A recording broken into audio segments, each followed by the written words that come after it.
대구 동쪽에 동대구역이 있다면 대구 서쪽에는 서대구역이 있습니다. 2022년 3월 31일에 개통된 서대구역은 서구 이현동에 위치한 고속전철역인데요. 저는 개통되기 전부터 서대구역 근처를 가끔 갔습니다. 예전에는 바로 가는 대중교통이 없어서 멀리서 내려 휠체어로 가야 했답니다. 어둡고 시끄러운 지하차도를 여러 번 지나야 해서 조금 무서웠고요. 하지만 요즘은 바로 가는 버스가 생겨서 좀 더 자주 서대구역에 가곤 합니다. 기차역에는 말이지요. 특별한 공기가 있어요. 어디론가 떠나기 전 설레임 같은 거요. 기차역에 가면 저도 기차를 타고 서울에 있는 친구도 만나러 가고 싶고 형 집에도 놀러 가고 싶습니다. 자가용으로 떠나는 여행도 좋지만 짐 가방을 들고 기차 타고 떠나는 여행도 나름 낭만적이지 않나요? 청취자 여러분들도 기차 타고 여행 한번 떠나보지 않으실래요? 그럼 김동률의 여행 들으면서 전규원의 행복한 라디오 7월 방송 즐겁게 시작합니다. 지금 여러분께서는 성서 지역 주민들과 이주민들이 함께 만들어가는 FM 89.1MHz SCN 성서 공동체 FM을 듣고 계십니다. 라디오로는 FM 89.1를 맞추시면 되고요. 성서가 아닌 곳에서는 안드로이드, 구글 플레이 스토어에서 성서 공동체 FM을 검색하시고 어플을 다운받으시거나 홈페이지 www.scnfm.or.kr로 접속하시면 실시간으로 함께 하실 수가 있습니다. 혹시 방송을 놓치셨다면 유튜브에서 전규원의 행복한 라디오를 검색하시면 다시 듣기가 가능합니다. 성서 공동체 FM은 평범한 사람들이 방송하는 라디오입니다. 누구나 프로그램을 만들 수 있고 참여도 가능합니다. 나도 라디오 방송하고 싶다 하시는 분들은 방송국으로 연락주세요. 홈페이지에 글 남기시거나 전화 주시면 됩니다. 전화번호는 053-585-1260번입니다. 여러분의 많은 참여 부탁드립니다.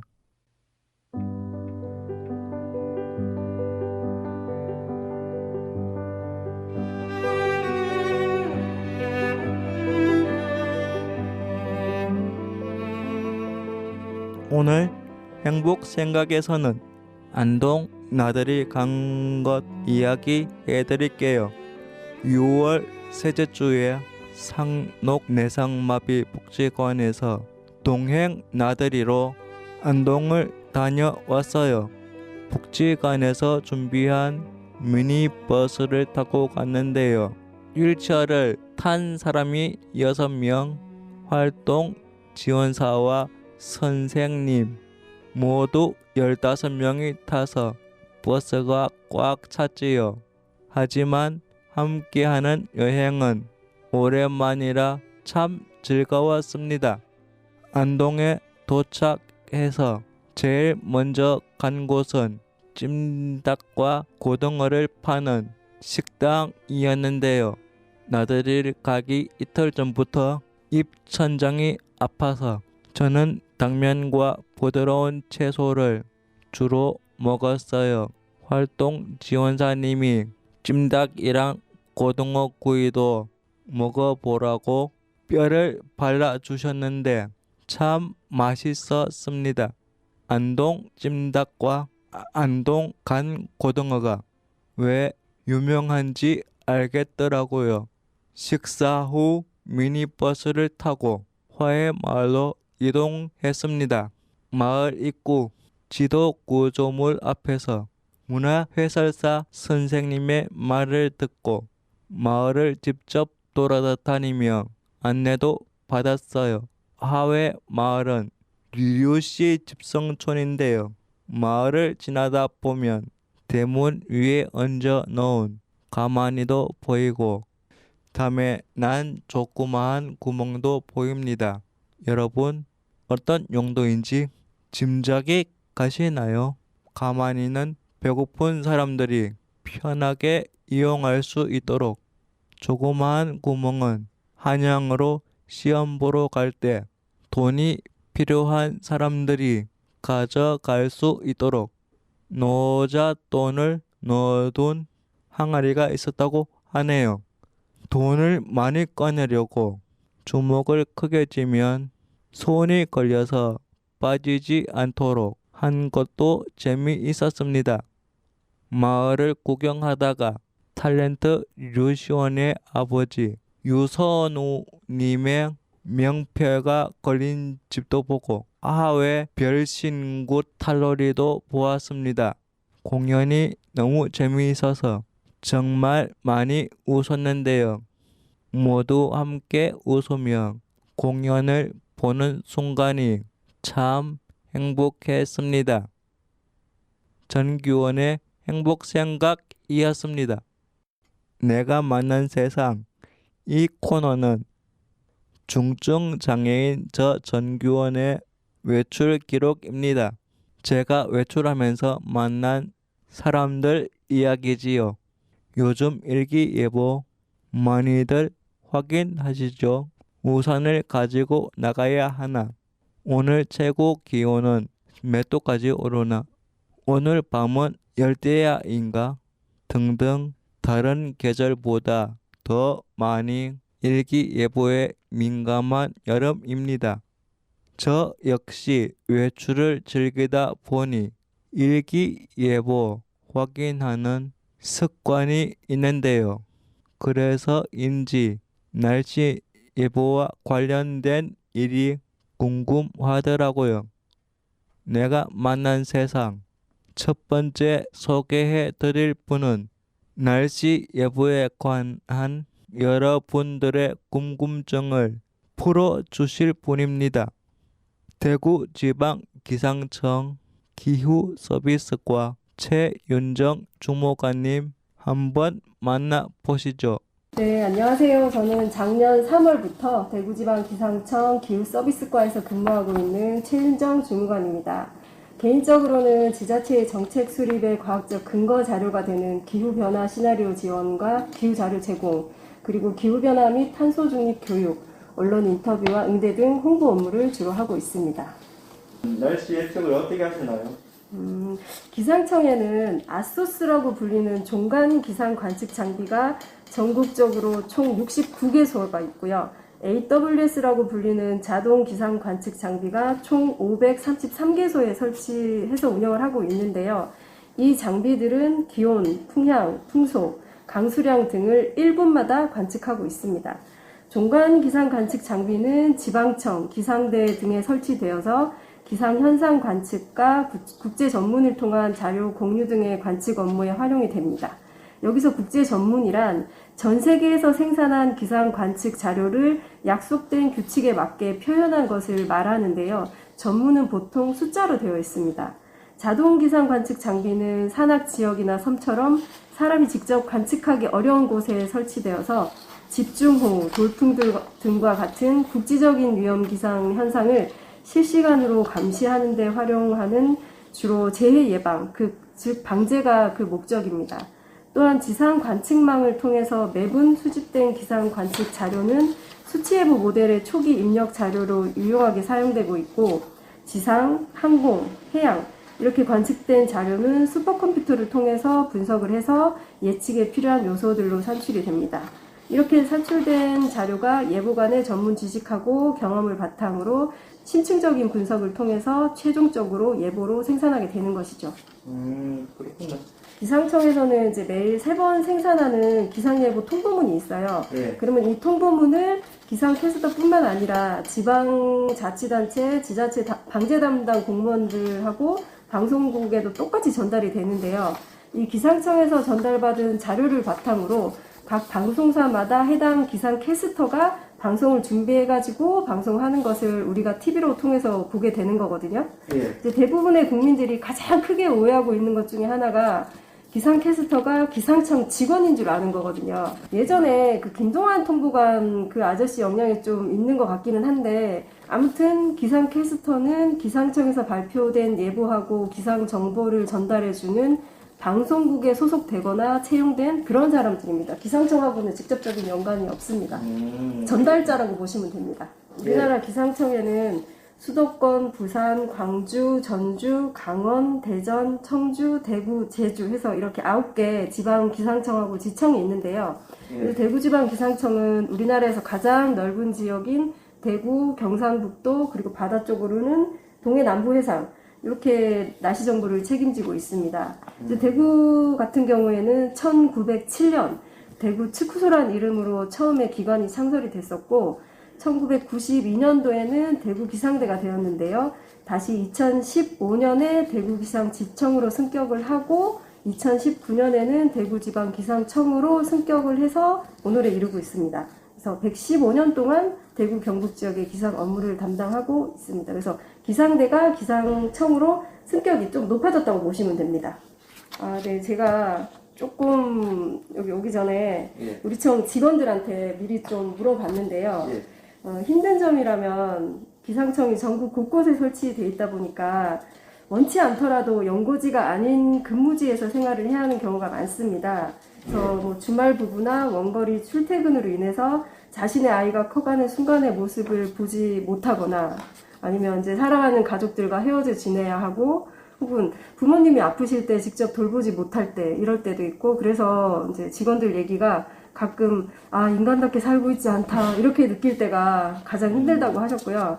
특히 아이를 키우는 부모 입장에서는 이제 예보 업무를 하다 보면 12시간씩 24시간 교대 근무를 하는 것이 무척 힘들다고 하셨습니다.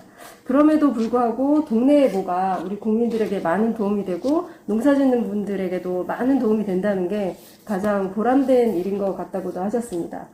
얼마 전에 백종원이 빽빽거에서 기상 관측선이 나왔었죠. 이름이 기상 1호인데요. 그 기상 1호는 기상청이 2011년에 건조해가지고 운영 중인 498톤 규모의 기상 관측 전용 선박입니다. 바다에 떠다니는 종합 기상 관측소라고 할 수 있고요.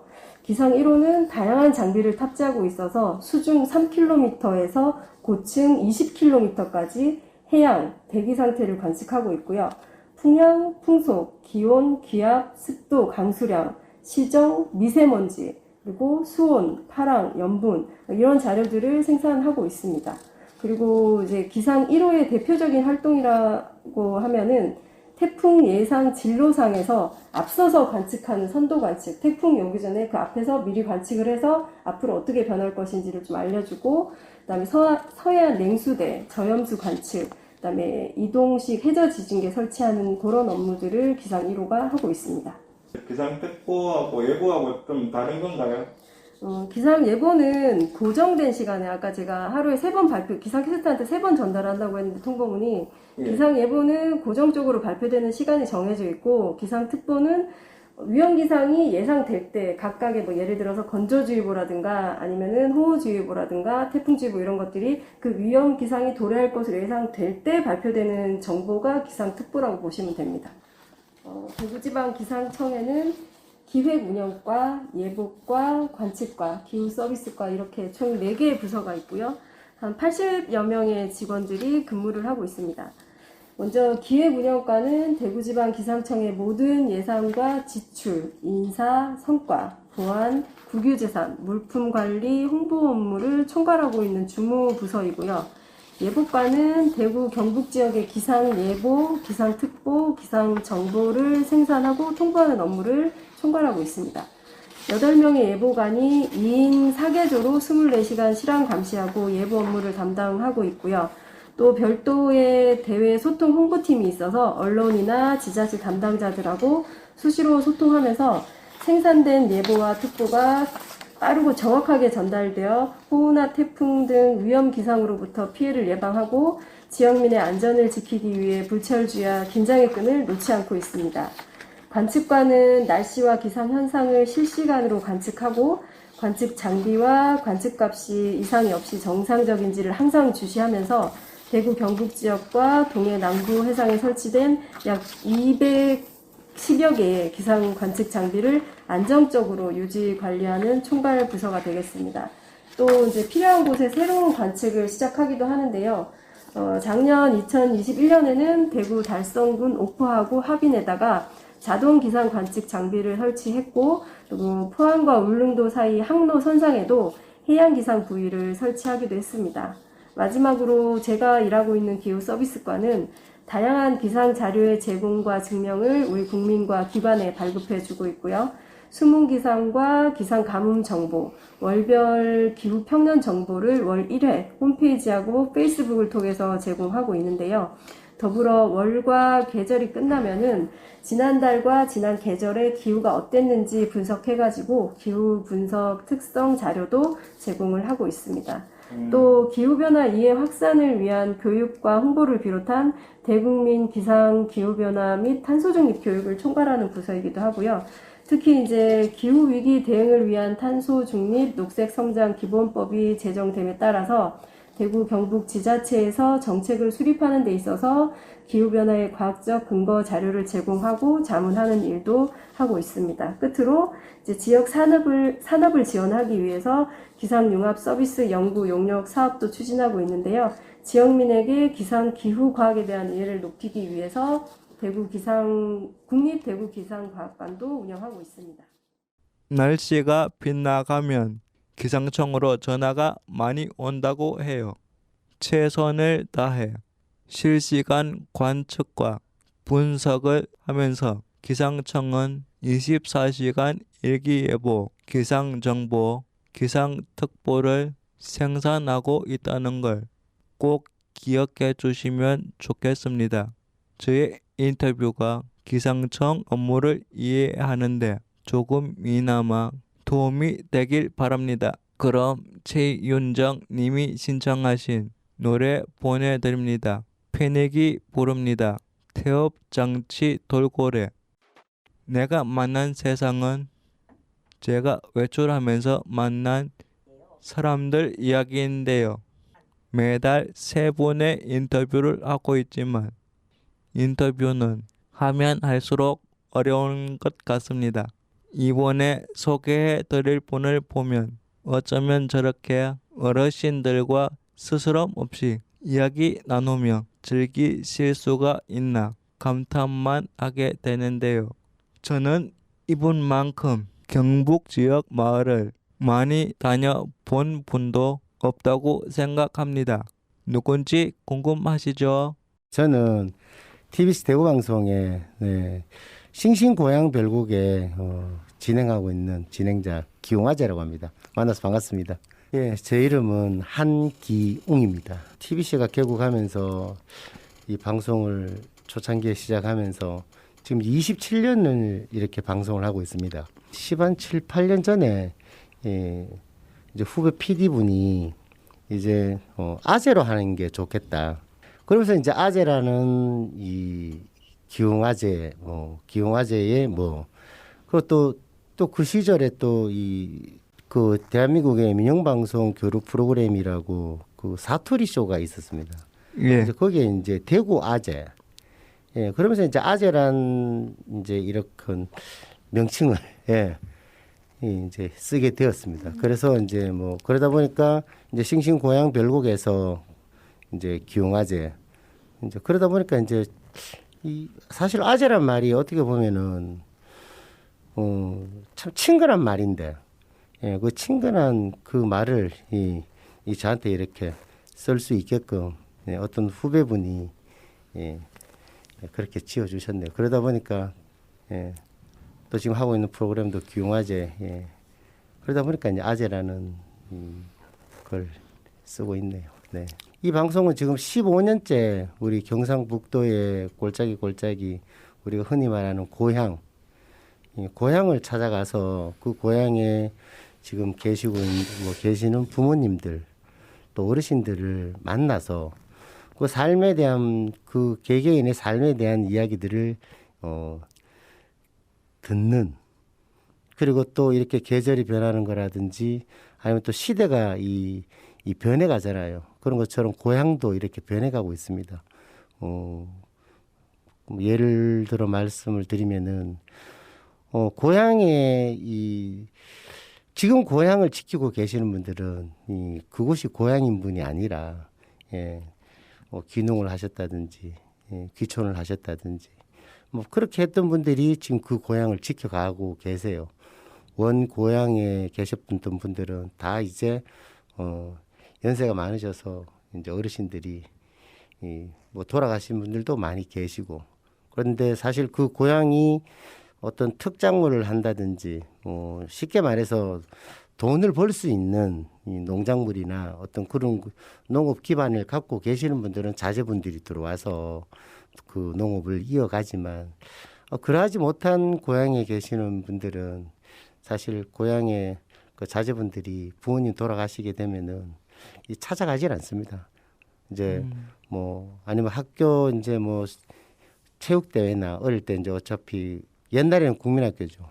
예. 근데 고향의 국민학교, 고향의 초등학교를 나왔기 때문에 그 초중고등학교, 그 체육대회라든지 뭐 이런 일이 있을 때 이 고향을 찾게 되기 때문에 실제로 지금 고향이 변해가고 있는 모습들, 또 고향에 지금 현재 계시는 우리 부모님들, 그분들을 만나서 그분들의 삶에 대한 이야기를 듣는 그런 프로를 지금 15년째 진행을 하고 있습니다. 싱싱 고향 별곡이라는 게 아마 이제 처음에는 트로트를 기반으로 우리 어르신들이 많이 부르는 트로트를 많이 이제 불렀죠. 근데 이게 이제 시간이 지나면서 또 진행자에 따라서 이제 바뀌어지고 있는 상황인데 지금은 이제 물론 또 트로트도 부르겠지만 앞으로 지금 현재 이 프로 이제 노래를 담당하고 있는 친구가 경기 민요를 부르고 있어서 민요를 지금 소개를 하고 있는 상황입니다. 이게 에피소드락이라는 말로 하는 것보다는 많은 부분을 제가 느꼈죠. 배우는 것도 있고. 그리고 어르신들의 그러한 삶을 통해서 또 그분들이 갖고 계시는 그러한 생각들이 사실 지금 우리 제 앞에 계시는 우리 전기원 우리 저 진행자분도 몸이 불편하시잖아요. 근데 지금 이 불편하신 가운데서도 오늘 이렇게 방송을 하려고 마음 먹고 지금 이 순간까지 올 때에는 그 앞에 많은 시련과 또 그 힘든 시간들을 이겨내시고 지금 이 자리에 계시는 거잖아, 그죠? 맞아요. 그런 것처럼 우리 고향에 계시는 어르신들도 지금 우리 정규원 뭐 진행자분은 몸이 불편하시지만 그분들은 정말로 삶이 너무너무 불편한, 먹는 것조차도 힘이 든 그러한 삶 속에서 그분들이 살아오신 이제 말씀을 드리자면은 아따 어머니요 무슨 약을 이래 많이 먹어요. 연세가 드신 분들은 약을 많이 드시잖아요. 그런데 유독 이 어머니는 약봉지가 너무나 많은 거예요. 아이고 어머니 무슨 약을 이게 도대체 열 몇 가지 이거를 아이고 어머니 그래 아이고 이래 아파가 왜요? 그러니까 그 어머니 말씀이 괜찮다 하면서 이 동네 할머니들 다 아프다 하면서 내만 아픈 게 아니고 아픈 게 내만 이렇게 아픈 게 문제지 싹 다 아파서 괜찮다라는 거예요. 그래 그 어머니가 정말로 우리가 흔히 말하는 문화적인 혜택을 많이 받았다거나 공부를 많이 하셨다거나 그런 게 아니라 삶으로 이 세상의 이 삶을 통해서 남하고 우리는 보통 보면은 내보다 조금 더 가지고 내보다 조금 더 많은 걸 갖고 있는 그런 분들이 부럽잖아요. 그런데 그 어른들은 그런 게 부럽지가 않다라는 거죠. 지금만 해도 괜찮다라는 거예요. 그냥 제 꿈은 그거예요. 제 꿈은 어차피 지금 이 싱싱 고향 별곡이라는 프로그램이 하는 이유는 우리 고향에 계시는 부모님들 본인들이 잘 살아오신 줄 잘 몰라요. 제가 봤을 때는 참, 진짜 훌륭하신 분이고, 좀 멋지게 이 세상을 살아오신 분인데, 정작 본인이 잘 살아오신 줄을 모르고 계시더라고요. 그래서 말씀을 듣고, 어머니요, 참, 애쓰셨네요. 대단하십니다. 어머니 훌륭하시오. 그 정말로 어르신들한테 박수를 인정을 해드리러 다니는 프로그램입니다. 그래서 우리 어르신들이 자존감이 조금 더 높아졌으면, 지금 제가 다니고 있는 마을 개수는 마을 수로 친다면 예. 지금 15년을 다니고 있는데 1년에 저희들이 다닐 수 있는 마을이 한 50여 개 마을입니다. 50여 개. 특집이라든지 아니면 또 뭐 방송 사정으로 또 결방이 되는 상황도 있고 하기 때문에 그 1년에 50회 정도의 마을을 다니니까 10년이면 500회잖아요. 예. 지금 15년이니까 지금 그건 한 700 몇십 회가 이렇게 지금 가고 있습니다. 예, 그렇죠. 마을에 이제 뭐 섭외를 하죠. 두 팀이 있습니다. PD 두 분에 작가 두 분이 있어서 그분들이 이제 한 주 맡아서 한 주 방송 준비할 때 한 팀은 촬영하러 가고 그러다 보니까 먼저 이제 섭외를 하죠. 먼저 가서 섭외를 하고 그런 다음에 저희들이 가서 그런 다음에 이제 섭외하면서 또 마을에서 이제 그 이장님이나 또 분회장님이나 노인회 회장님이나 또 뭐 지도자님이나 이런 분을 통해서 들었던 마을 소식들을 이제 저한테 이야기를 해주죠. 그러니까 흔히 말해서 예. 농촌에서 청년회는 65세부터 80세까지가 청년회입니다. 우와, 진짜 많이. 예, 그러니까 쉽게 말해서 이제 우리가 살고 있는 이 시대가 흔히 말해서 100년을 산다라고 하는 예. 말이 그러니까 90세가 넘으신 어르신들이 각 동네마다 많이 계세요. 근데 그분들이 각자 자기 소일들은 다 하고 계신다는 겁니다.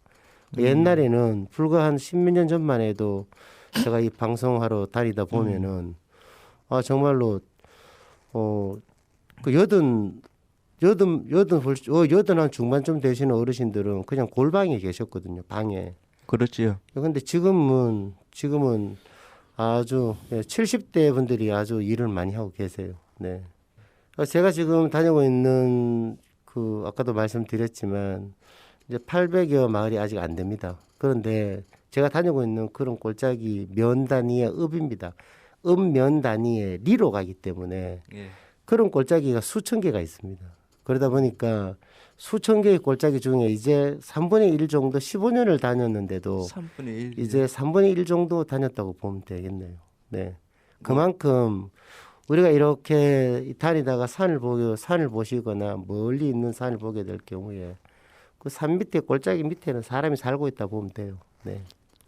마을을 돌아다니며 만나는 어르신들의 이야기를 귀 기울여 듣고 진심을 다해 위로해 드리고 인정해 드리는 한기용 MC님의 이야기는 내가 만난 세상 코너를 위해 인터뷰 다니는 저를 다시 한번 돌아보고 반성하게 합니다.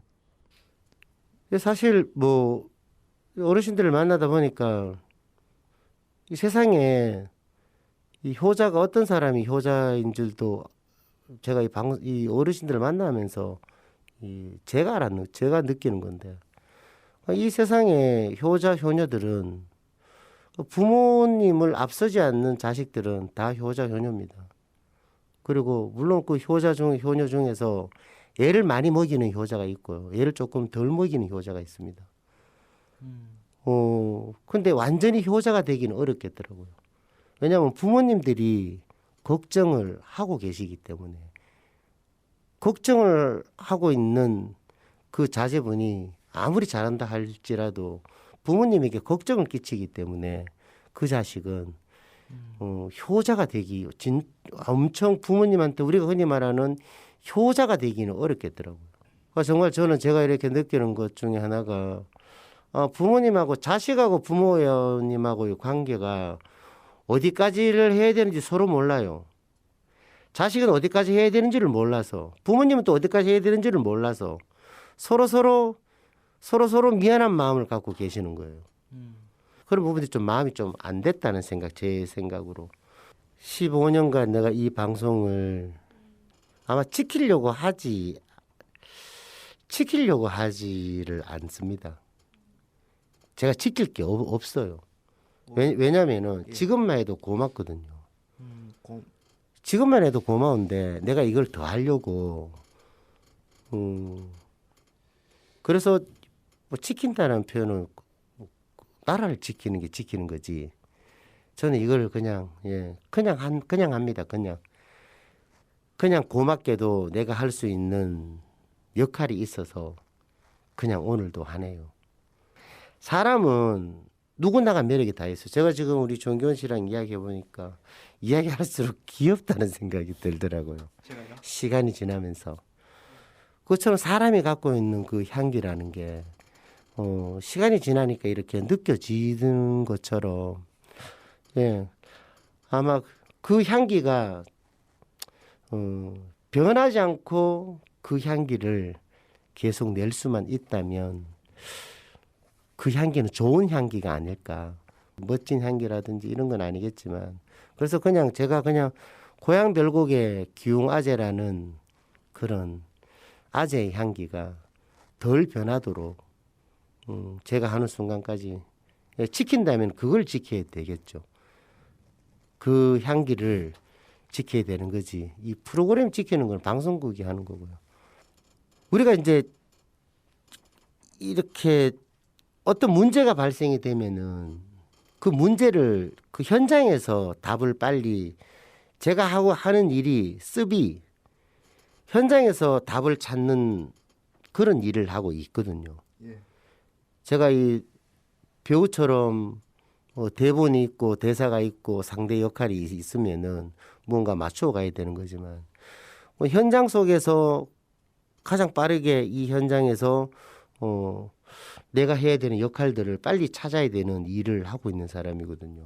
예. 그래서 금방 말씀하신 것처럼 노래자랑도 그냥 한 사람 한 사람 소개하는 거지만 스토리가 있더라고요. 그런 스토리들을 이분이 이렇게 보니까 신발이 새 거네. 그럼 오늘 여기 나온다고 신발을 샀을까? 네, 이렇게 오늘 여기 나온다고 신발까지 사가 왔네요. 얼마나 이거를 진짜, 아이고, 이거 오늘 안 붙으면 어쩔락해요. 심사위원님 이 신발까지 사가지고 왔어요. 진짜 전국 노래자랑도 아닌데. 그런 것처럼 그 현장에서 답을 빨리 찾으려고 하죠. 내가 서 있는 자리, 내가 해야 되는 역할들, 이런 부분들을 자꾸 이제 방송을 통해서 보게 되니까 아마 그런 것들이 현장에서 무슨 대본을 갖고 그분을 만나는 게 아니라 방송을 통해서 이제 이렇게 느껴지다 보니까 이 한 사람 한 사람 만날 때 어떤 마음으로 만나야 되는지를 안 잊어버리려고. 그러다 보니까 실제로 이 인터뷰 내용이 달라지죠. 오늘 지금 기원 씨는 하고 싶은 걸 하고 있잖아요. 예. 여기서 행복 지수가 지금 제일 높은 사람이 기원 씨예요. 왜냐하면 나는 이거 하고 싶지 않았거든요. 그리고 지금 옆에 계시는 녹음하시는 분도 그렇고 우리 옆에 있는 친구분도 그렇고, 이거는 지금 기원 씨가 하고 싶다고 이리 판을 만들었잖아요. 예. 더군다나 또 비싸기로 소문난 내 같은 사람을 또 이까지 오게 만들었잖아요. 그럼 얼마나 대단한 사람입니까, 기원 씨가. 세상에 내가 가진 좋은 것들만 생각해도 좋은 것들이 너무 많다라는 거예요. 그래서 제가 받는 우리 전기원 씨는 주변에 좋은 사람들이 참 많네요. 예, 그래서 행복해 보입니다. 있어요. 아니, 행복할 수도 있어요. 집에 가면 방송국이 올 때만은 좀 행복한데요. 예. 집에서는 좀 기분이 막 다운되거든요. 여기 올 때보다가는. 기원 씨, 난 안 그런 줄 알아요. 집에 가면 마누라 있고요. 예? 어떨 때는 집에 막 늦게 들어가요. 집을 내가 어째 나온 집인데 빨리 들어가 놓고 하면서. 진짜로. 예? 집에 들어가기 싫을 때 많습니다. 정말. 그것처럼. 하지만 내가 또 내일 또 뭔가를 할 수 있는 일이 있고 또 나를 또 기다려주는 곳이 있다는 것은 정말 행복한 거라서 네, 교원 씨는 행복한 사람이에요. 아, 고맙습니다. 네, 진시몬의 예. 보약 같은 친구요. 사실 어떻게 보면은 예, 옆에 있는 사람이 예, 얼마나 큰 힘이 되는데요. 네. 그 먹고 틀어 드리겠습니다. 이 신시몬의 보약 같은 친구 저도 많이 좋아하고 네. 아는데 그 틀어 드리겠습니다. 잘. 그러면은 예. 그러면요.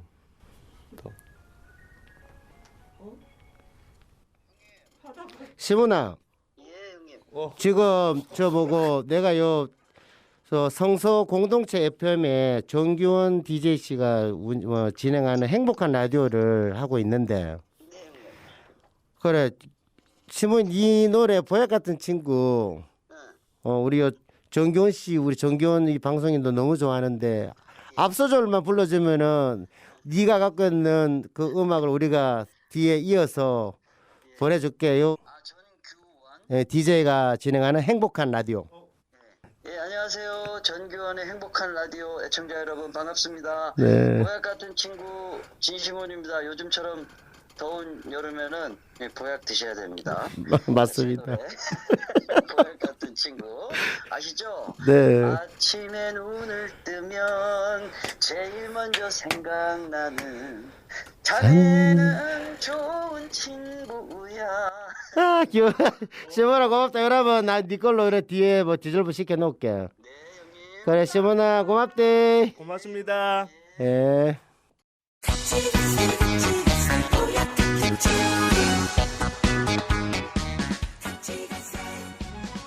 프로그램 이름이 행복한 라디오네요. 왜 행복한 라디오인지 이 방송을 진행하고 있는 우리 정규원 씨를 만나니까 또 행복이라는 게 또 하나가 또 이렇게 더 하나의 더 큰 행복이 또 하나 또 알게 되었네. 세상을 살면서 어느 한 명을 안다는 것도 큰 행복이라는 걸 오늘 또 우리 정규원 씨를 통해서 제가 또 느꼈습니다. 아마 이 방송을 듣고 계신 애청자 여러분들 정말로 행복한 날이네요. 네, 고맙습니다. 네. 전생의 인연일 거야. 지식보다 자네가 좋고 돈보다 자네가 좋아. 자네와 난 보약 같은 친구야.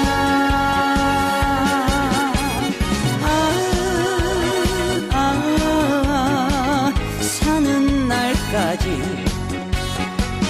같이 가세. 보약 같은 친구야.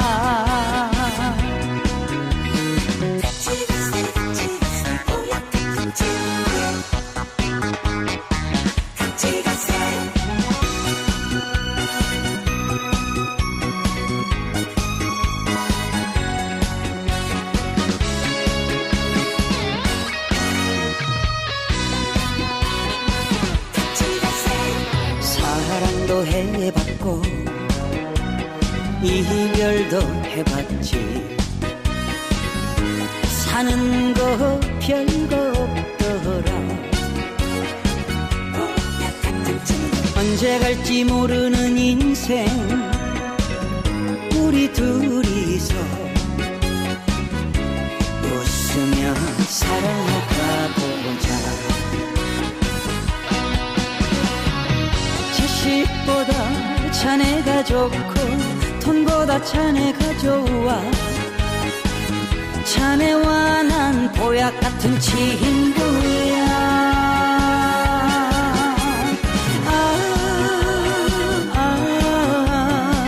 사는 날까지 같이 가세. 보약 같은 친구야. 자식보다 자네가 좋고 돈보다 자네가 좋아. 자네와 난 보약 같은 친구야.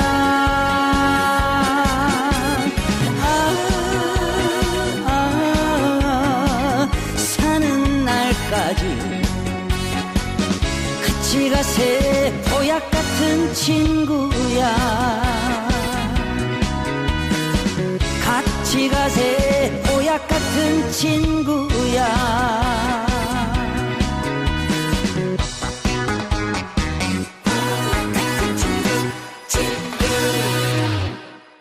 시골 마을을 다니다 보면 집도 다 비슷비슷하고 특별히 다른 게 없다고 생각할 수 있는데요.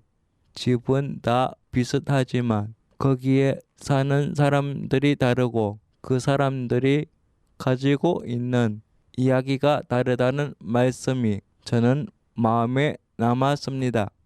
인터뷰 내내 전규원의 행복한 라디오를 진행하는 전규원 씨는 참 행복한 사람이라고 주변에 좋은 사람이 많다는 말씀을 몇 번이고 하셨어요. 칭찬하고 때론 위로하면서 조곤조곤 정겨운 말투로 인터뷰에 응해주신 한기웅 MC님 정말 감사합니다. 바쁘신데도 불구하고 인터뷰를 위해 저희 방송국까지 방문해 주시고 저에게 도움이 되는 말씀도 많이 해주셨어요. 시간 때문에 인터뷰의 많은 부분을 방송으로 내보내지 못했지만 해주신 말씀 모두 마음에 담고 전규원의 행복한 라디오 앞으로도 열심히 만들겠습니다. 한기웅 아재 감사합니다.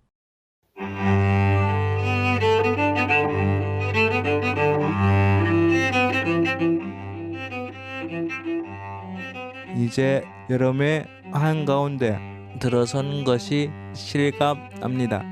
올해는 유독 습한 날씨가 계속되고 있는 것 같은데 저만 그렇게 생각하나요? 습한 날씨에는 음식도 잘 상하지만 우리들의 마음도 쉽게 상할 수 있습니다. 다들 조금만 더 너그럽고 여유로운 마음으로 무더운 여름 잘 보내시면 좋겠습니다. 전규원의 행복한 라디오 7월 방송 여기서 마무리할게요. 저는 8월에 다시 뵙겠습니다. 청취자 여러분 행복하세요.